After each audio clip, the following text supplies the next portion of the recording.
Welcome back to the shop. I'm Dave. This is my dad Mike, and this week putting the box on. So I'll switch it out to widescreen here, but we got a truck frame. We ended up putting the old Ram frame on the back, this bumper. It's quite heavy, a bit robust, better condition than the M37 one. The benefit of it hooking directly to the back of this frame. And then from there, we have some lateral supports here that we're just mocking up, try to get a feel for how wide this box is going to be. And it won't be any wider than original, but as you can see, the box is going to be a little bit longer. So this large aluminum plate here represents what the old box used to be, and it measured in at a length of about 6'4". I'll bring in a box side, sort some stuff out, and see where I gotta be for lateral stabilizers and longitudinal ones as well. Alright, so when we said hang in a box side, we actually took it literally. We got some hung up by 2 pieces of mechanics wire, and she's centered over the back of this rear axle. So we're just trying to set up the sight lines here along the box sides. As you can see, this truck used to haul firewood in a previous life, so you see that it's a little warped in the middle, and either I'll have to bend this out, but I think is what's going to happen is I'm going to make these box sides from scratch. They're not in very good shape, and well, they just need more work than I think I want to put into them. But to ensure that I got these body lines right, I think I'm going to make a field trip to one of my other trucks and make sure that everything looks on the up and up. I think I'm pretty close here. We got the bottom of the box here, sight line with the bottom of the cab. They look pretty close. They might be only off by about 1/2 inch at the moment, but we'll switch to guns. But close is only for horseshoes and hand grenades, and we gotta make it a little bit better than that. Alright, so we're out doing a little field trip with my other trucks here. And it looks like the bottom of the body lines up with the bottom of the box. And although this is a 51, it looks like when you look down the body, it catches just the edge of those for the uprights there. So we'll try to mimic that. And then from another angle, it looks like this pipe here lines up with the edge of the body right at the front, even though this box bed is not straight either. I mean, they're trucks. They get used. And the back of this box is the back of this truck.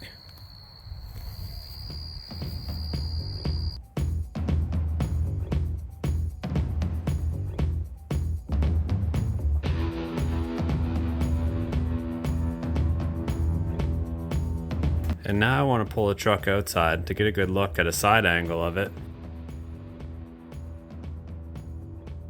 Alright, so I got the truck pulled out here.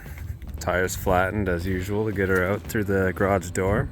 Got a little gap here. I'm going to extend this box out to just behind this cab. This is almost, it's got to move back just a little bit. So as a whole, I don't think it'll look too bad with an extended box and an extended cab. So I'm going to go ahead with it. So next up, I'm going to get some steel ordered to recreate these box sides and get enough to do the floor, and then I'll check back. Alright, so I'm back from the metal supply shop with a bunch of steel, and the recipe for today is for building this box. I'm going to use 2-inch square tubing with 1/8 wall, and then I'm going to set them on some coupons. This is just some channel here. I'm going to put this between the frame and these lateral crossbars that I've got kind of marked up here, and then bolt these in the corners. Since this is a 3/4 ton truck, you would assume that it should hold 3/4 of a ton of material in the back. However, I should add a factor of safety here, so if I can build to hold perhaps 2 ton of material in the back, then we're better off. I'm not saying that I'm gonna carry 2 ton in the back, but it's better to be looking at the capacity than looking for the capacity.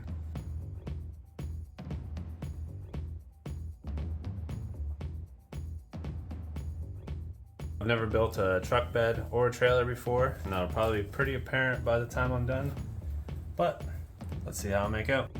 So what I'm trying to do initially is to establish square. So what I'm doing here is I tacked on this corner here and this corner, and so I got 3 pieces welded up in a U shape, and then what I'm doing is I'm firing the tape measure across here and taking a diagonal measurement from point to point, and then comparing it with the one over there at another diagonal. And this is a quick way to see if the structure you're making square. If they have the same result, then you're on your way. If you don't, then it's not square. So this is what I mean. Right here I got a measurement 114 and 7/8. Pick it up on that corner. Down here I got about 115 1/4. So it's a bit long on this end. So what I'm doing is, since they're just tacked in the corners, I'm using this come along to help bring this this distance a bit shorter. That flexes that tack weld up there, and then eventually we'll get to the same diagonal measurements on both sides. So just give her a little crack, and then you're almost there.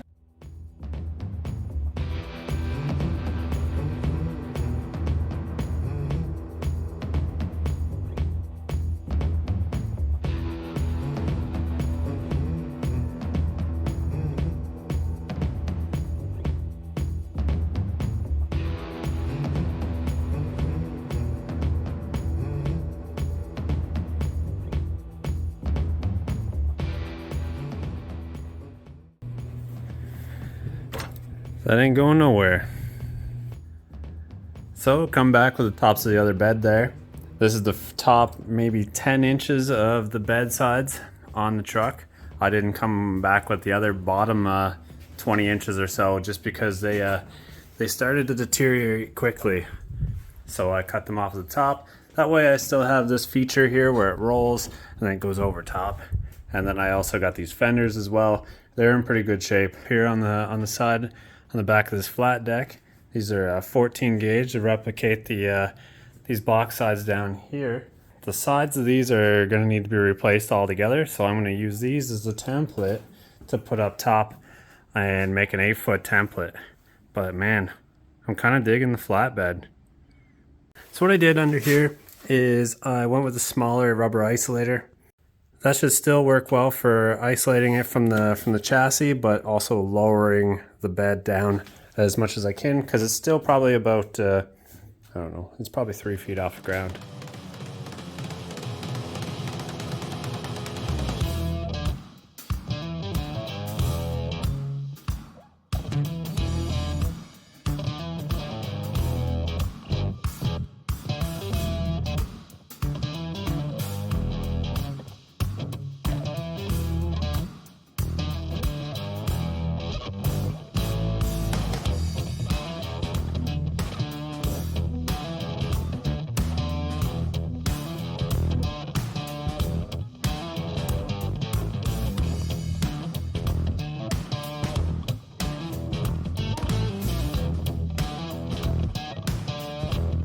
I've started to make my bedside templates. So I got the arch for the fender drawn out here. It's just a semicircle.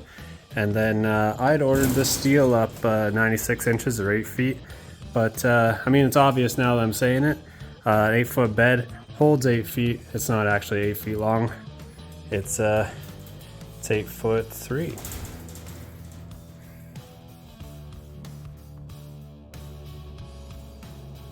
So I got the left side drawn out and the right side drawn out. Now what I need to do is take the top end off of this and then put it on here. So like I mentioned before, these bed sides, junk. They're just not worth repairing, and it's just easier to build new ones. And addressing the elephant in the room, these aren't going to be on the new build.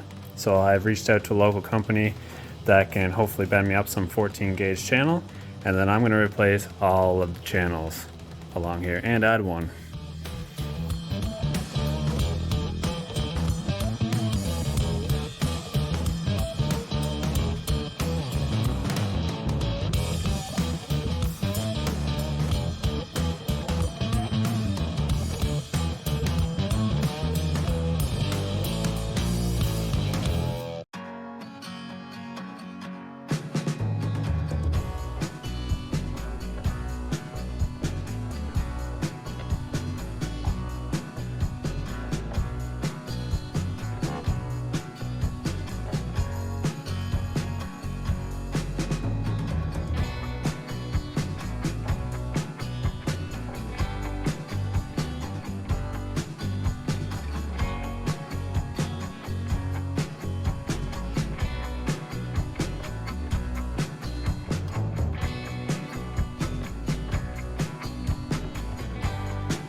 Well, alright, I got the box sides. They're hung on the side here. They're just clamped in along each go. I still have to cut the holes so I can bolt them to the side of the frames there.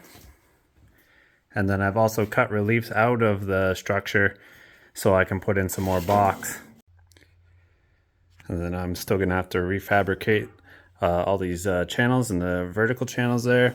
I got my hole cut for the door, and I'll have to extend these fenders much like the same in the front.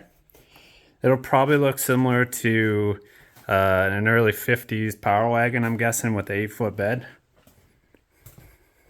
Except I won't be running the running board all the way to the fender. So here's some specs on the bed height. It's about just a little bit over 41 inches tall to the bottom of this bed. Though I'll need to shorten this front piece there, get rid of the rust in the bottom, but also because the bed is more shallower because of how the profile of this frame went, it kind of dipped off the front, or rather it raised up in the back. That's just the case with these second gen frames. I think you can get away without the shallowing of the bed with a first gen frame.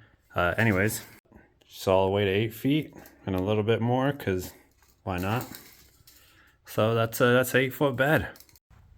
And coming around this side, I'm still going to use the fuel filler neck. I just have it spaced up here with a little bit of rubber hose. That way it's not falling down in an awkward spot. But I'll have to rework this probably along the bottom of this, probably some 1.5 inch pipe, and that way it'll connect up with the diesel tank there, and it'll be vented out along with right where the original one was. So I hung the fender up on here just wirelessly, give an idea how far it's going to sit out. It looks like it's going to sit at about 6.5 inches. That way the profile of the truck will remain the same width throughout, and I'll have a more shallow relief for the tire back here, approximately 5.5 inches. It's my intention to use some lumber for the floor instead of steel. It'll probably hold up a little bit better to the elements out here. So that'll give the spacing out, hopefully, so I can use some 2x6 for the floor here. So yeah, big truck's getting bigger. Anyways, I'm gonna leave it for today, and I'll see you guys on the next one.